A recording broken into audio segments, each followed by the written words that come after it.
20 years in the making, a first-of-its-kind art exhibit of valuable antiquities from Italy is set to make its U.S. debut in Delaware. What makes it unique is that all of the pieces were stolen and later recovered by the Italian government, the stories of which read like Hollywood action movie scripts. This week's First Look gives you a sneak peek into the show titled Treasures and Tales of Italy's Art Recovery Team.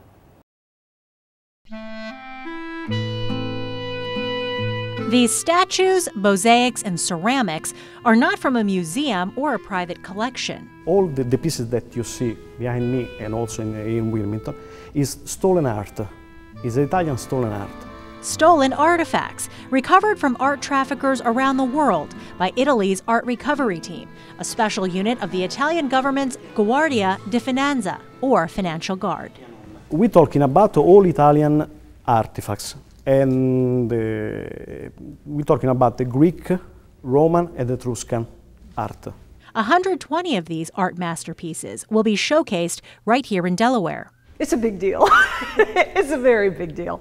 It is just a wonderful, wonderful opportunity for the state of Delaware. Preparations are underway for a smaller exhibition at the University of Delaware's Old College Gallery. Director of Museums Janice Tomlinson says it's a first for the university. We have many students who are studying the classical world, and we have students in art history.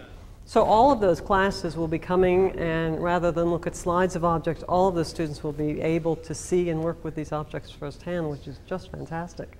The UD display will complement a concurrent exhibition at the Grand Opera House in Wilmington.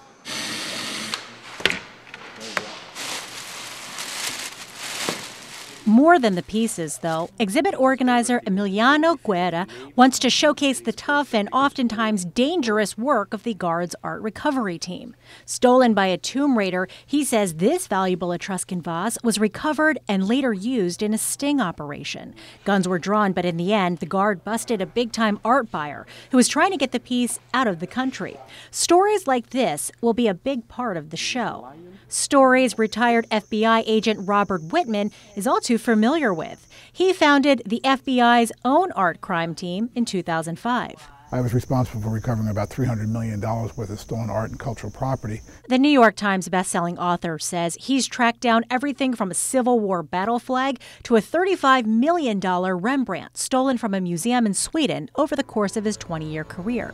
Whitman says the job often pitted him against dangerous criminals who made several attempts on his life. These individuals were doing things like armed robbery, murder, drug dealing, car and boat theft. I mean, there are all kinds of crimes. It just so happened they did an art heist too. The Guard's art recovery team is credited with retrieving almost 1 million stolen Italian artifacts all over the world in the last 100 years, with 1 million action-packed stories to go along with them.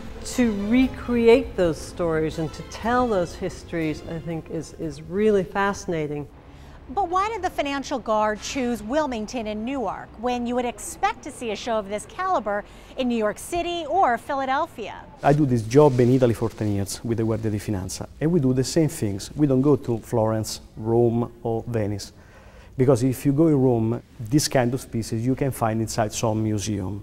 We try to put in a city they don't have this kind of pieces, so it's more attractive. Guerra says enthusiasm from the state, as well as a proven track record of putting on impressive shows, made Delaware a lock. For example, the exhibition of renowned jeweler Fabergé 14 years ago in Wilmington left a lasting impression on him. From there, he connected with the nonprofit International Council of Delaware last year to really get the ball rolling. It's the first time outside Italy. It's the first time in the United States, and so we are very happy to do this. Some big firsts for the first state.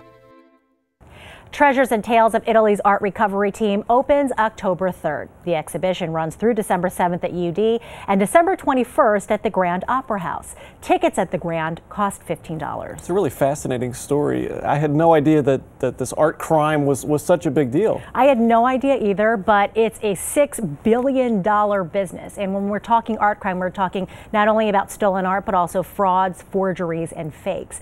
And one of the artifacts that is going to be on the exhibit is a forgery that was was made to look like a 6th century piece created by Greek painter and potter Euphronius. And what's interesting is the trouble that these forgers went to make it appear that old. They irradiated the piece with radiation therapy equipment you would find in a hospital. So that's just one really cool story that you might run into if you go to the exhibit. These guys weren't messing around. So is this something that will be a returning thing? Will it be back next year? Well, the exhibit organizer says next year it might travel to a different state, but he's not sure where just yet.